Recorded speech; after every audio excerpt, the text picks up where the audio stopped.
നിങ്ങളുടെ favourite shows ഇനി ഒരിക്കലും മിസ്സാവില്ല. ഇപ്പോൾ C5 കാണും നിങ്ങളുടെ ഫേവറേറ്റ് ഷോസ് തികച്ചും സൗജന്യമായി. സാരമില്ല, ഇതൊക്കെ സർവ്വസാധാരണമല്ലേ. ഡോക്ടർ, ഒന്നും മനസ്സിലാവുന്നില്ല. ഓ, ഒന്നുമില്ലെന്നേ. വൈഫ് ഗർഭിണിയാണ്, അത്രേ ഉള്ളൂ. എന്താടി വെളുപ്പം കാലത്തെ നിന്റെ ആരെങ്കിലും ചത്തോ? ഇക്കണക്കിനാണെങ്കി എനിക്ക് ചിലപ്പോ ചാവേണ്ടി വരും. സസ്പെൻസ് ടലക്കാതെ കാര്യം എന്താന്ന് പറയണേ. ഡേ, ഞാനേ ഒരു സ്വപ്നം കണ്ടു. എപ്പോ? ഇപ്പോ ഈ വെളുപ്പാങ്കാലത്ത്. എന്നാലത് പ്രശ്നമാടി. വെളുപ്പാങ്കാലത്ത് കാണുന്ന സ്വപ്നം ഫലിക്കുന്ന അമ്മ പറയാറ്. ദുഷ്ടേ, ചങ്കി തെറിക്കുന്ന വർത്താനം പറയാതെ.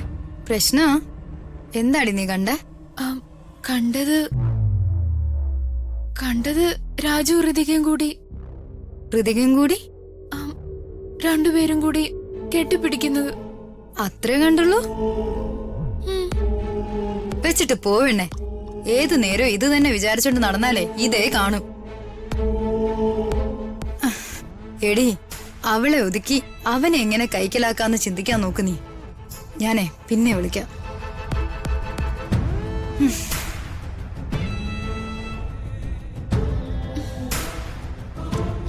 അയ്യോ ദൈവമേ, നീ തന്നെ കാക്കണേ.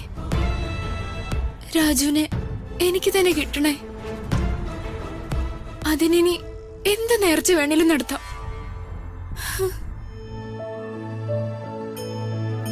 I love you da.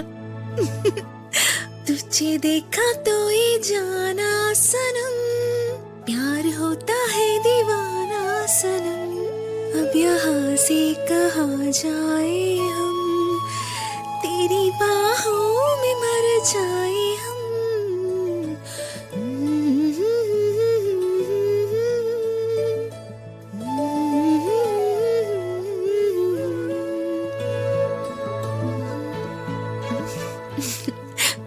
Good morning madam. Madam happy മൂഡിലാണല്ലോ.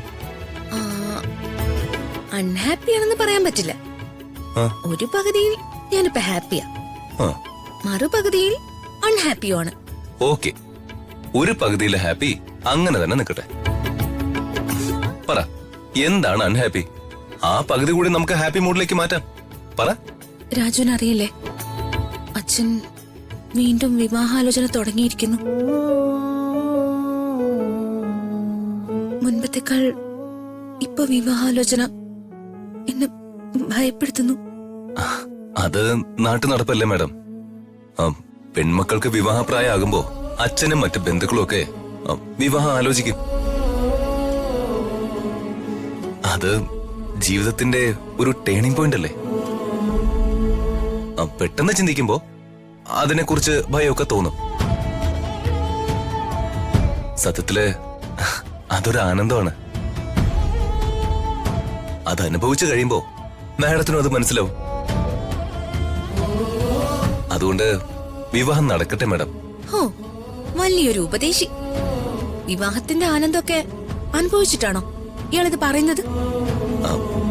നമ്മളായിട്ട് അനുഭവിക്കണമെന്നില്ല മാഡം. അനുഭവിക്കുന്നവരുടെ ആനന്ദം കണ്ടാ മതി. പോവാൻ വരട്ടെ. മറ്റുള്ളവർക്ക് വിവാഹമംഗളം ആശംസിക്കുന്ന രാജുവിന് ആ അനുഭവം സ്വന്തമായിട്ട് ലഭിക്കുന്നതിനെ കുറിച്ച് ചിന്തിച്ചൂടെ? ചിന്തിക്കാം, സമയമുണ്ടല്ലോ. ആദ്യം മാഡത്തിന്റെ വിവാഹം കഴിയട്ടെ. അപ്പോ ഞാൻ കുറെ കൂടി ഫ്രീ ആവും. അതിനുശേഷം ചിന്തിച്ചോളാം. രാജു, ഇക്കാര്യം നമ്മളെന്തിനാ രണ്ടായിട്ട് ചിന്തിക്കുന്ന? നമുക്ക് ഒന്നായിട്ട് ചിന്തിച്ചൂടെ? മനസ്സിലായില്ല മാഡം.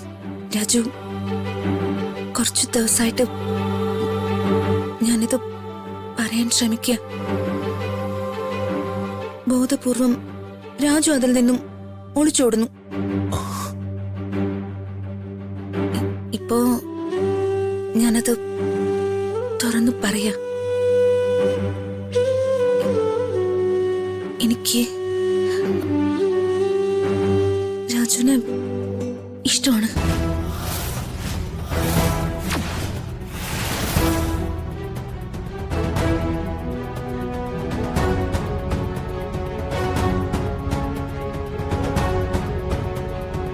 രാജുവിനോട് പ്രണയമാണ്.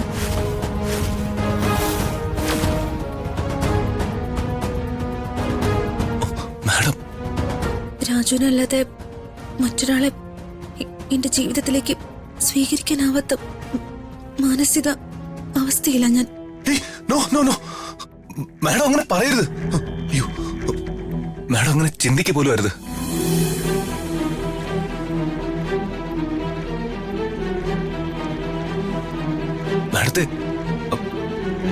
മാഡത്തെ ഒരിക്കലും എനിക്ക് അങ്ങനെ കാണാനാവില്ല മാഡം. എന്റെ മനസ്സിൽ ഏതോ ഒരു ഉയർന്ന സിംഹാസനത്തിലാ മാഡത്തിന്റെ സ്ഥാനം.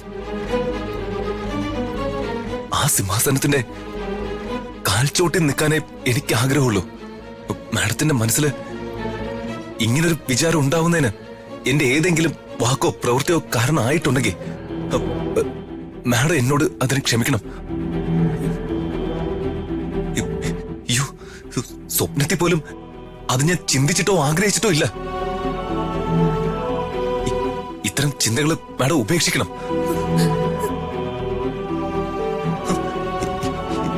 എന്നിട്ട് വർമ്മ സാർ തീരുമാനിക്കുന്ന വിവാഹത്തിനും സമ്മതിക്കണം. എന്നിട്ട് സന്തോഷത്തോടെ ജീവിക്കണം. ഞാൻ പോട്ടെ മാഡം, എനിക്ക് ആശുപത്രിയിൽ ഐഷുവിനും ചില മരുന്നുകൾ വാങ്ങണം. അപ്പൊ ഓക്കെ മാഡം.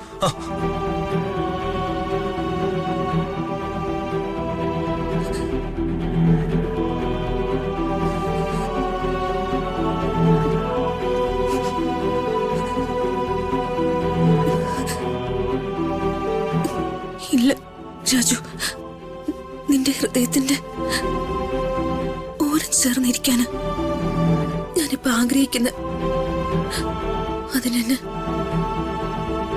എന്നെ അനുവദിച്ച മാത്രം മതി.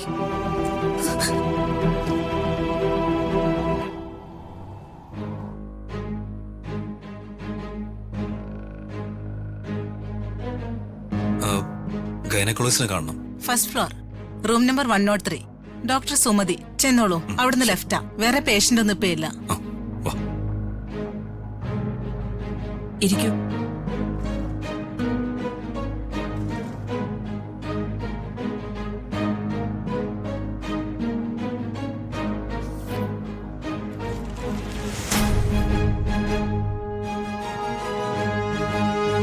എന്തു ചെയ്യുന്നു?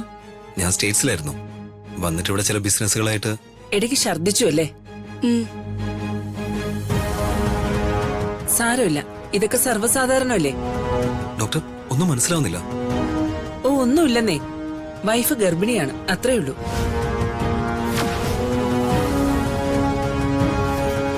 ഡോക്ടർ, ഞാൻ ഇത്രയും വേഗം ഒരു കുഞ്ഞാവൂന്ന് വിചാരിച്ചില്ലല്ലേ?